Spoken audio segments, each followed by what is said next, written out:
Fisiologi adalah ilmu tentang sesuatu yang normal di dalam badan kita. Apa yang akan kita pelajari pada hari ini adalah sistem aliran darah dan agihan darah. Assalamualaikum warahmatullahi wabarakatuh. Mari kita perhatikan sistem aliran darah, iaitu darah yang mengalir di dalam saluran darah di seluruh badan kita. Jadi ada keadaannya di mana isi padu darah boleh berkurang. Dalam banyak keadaan ini adalah normal. Ada juga keadaannya di mana isi padu darah akan bertambah. Agihan darah boleh berlaku yang menyebabkan seseorang itu sihat. Ada juga agihan terkawal, ada juga agihan terhad. Mari kita perhatikan fisiologi sistem aliran darah.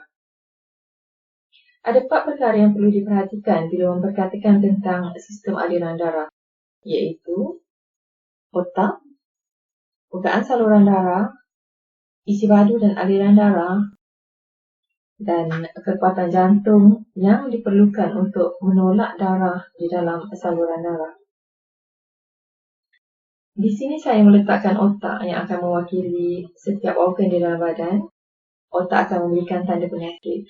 Jadi bila bekalan darah cukup, seseorang itu sihat. Jika bekalan darah minima, dalam keadaan seseorang itu ada darah tinggi tanpa rawatan ataupun pesakit darah tinggi yang dirawat, yang menyebabkan longgarnya saluran darah, tanda sakit belakang tengkuk akan muncul. Namun, jika bekalan darah semakin minima kerana bukaan saluran darah semakin longgar, maka tanda-tanda tekanan darah rendah akan muncul. Seseorang yang sihat memiliki bukaan saluran darah yang normal.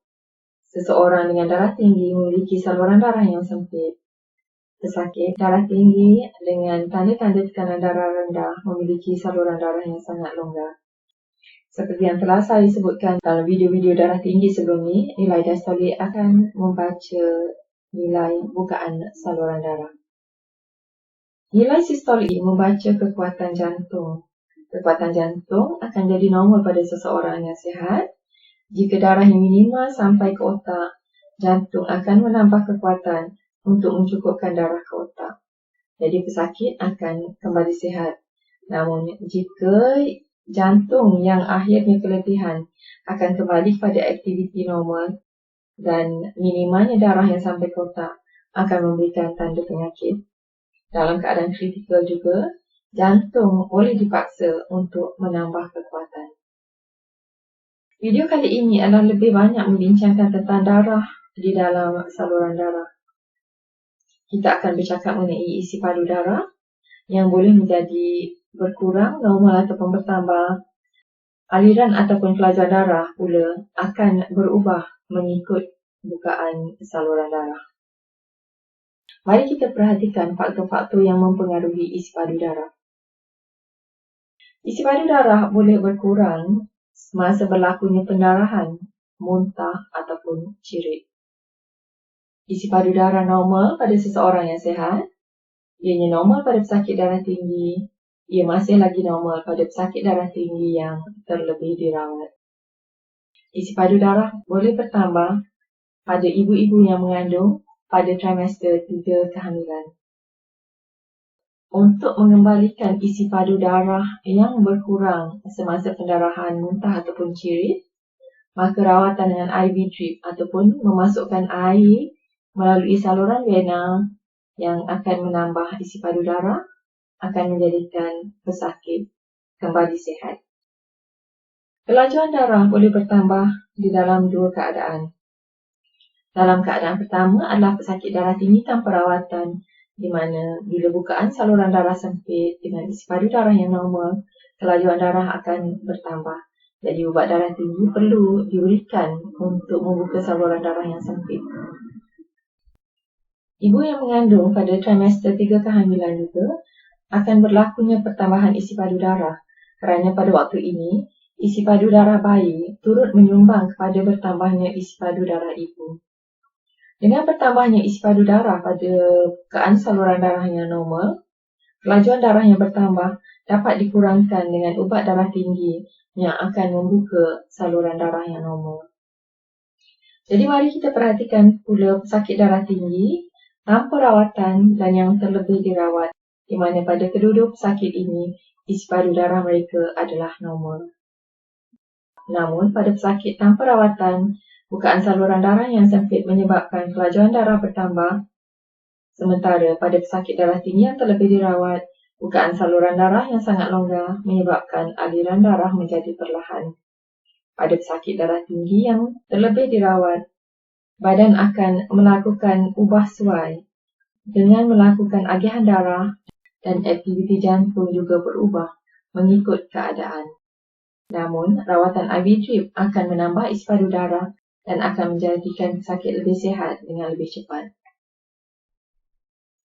Bila bukaan saluran darah sangat longgar, agihan darah perlu dilakukan untuk mencukupkan darah ke otak. Jadi mari kita perhatikan, apakah dia agihan sihat, apakah dia agihan terkawal yang menyebabkan seseorang kekal sihat, dan juga apakah dia agihan terhad yang akan menyebabkan sakit. Jadi ada juga keadaan di mana badan akan membuang ubat yang berlebihan. Jadi mari kita lihat bagaimana badan melakukannya. Ini adalah agihan darah mengikut organ.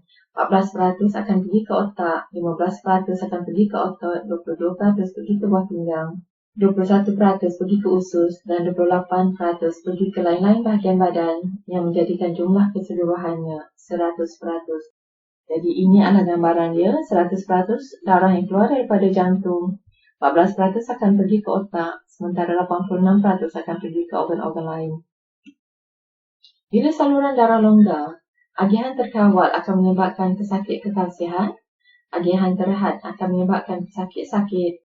Ada juga keadaannya bila agihan tidak berlaku, tapi pesakit masih sihat.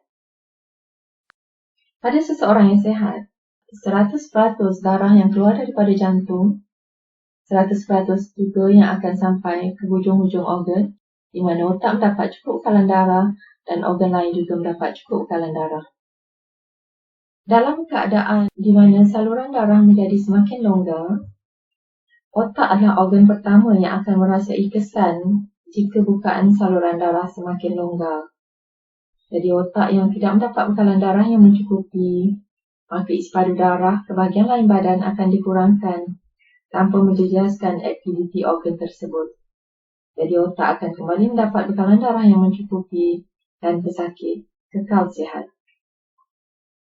Bila bukaan saluran darah semakin longgar, pada waktu ini, agihan darah menyebabkan organ-organ lain tidak mendapat bekalan darah yang cukup untuk keperluan mereka bekerja secara efektif. Maka tanda-tanda tekanan darah rendah akan muncul bergantung pada organ yang terjejas. Bekalan darah ke otak juga tidak mencukupi. Bila saluran darah semakin longgar, maka 100% darah yang dikeluarkan daripada jantung, hanya 70% saja darah yang sampai ke hujung-hujung organ. Organ yang tidak mendapat cukup bekalan darah akan memberikan tanda penyakit. Agihan yang sihat berlaku pada seseorang yang sihat, di mana jika kita bukaan saluran darah 15 mm, jantung dengan kekuatan 15K akan menolak 15 L darah dengan kelajuan 15 F dan 15 L darah yang akan sampai ke otak. Ini adalah agihan sihat yang saya perkatakan tadi.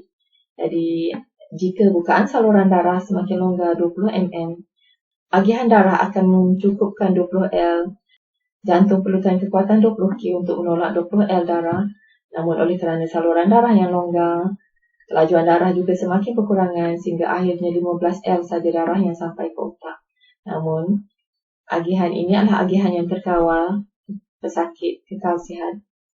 Dalam keadaan di mana bukaan saluran darah semakin longgar iaitu 25 mm, 25 L darah diperlukan untuk mengisi bukaan saluran darah yang semakin longgar.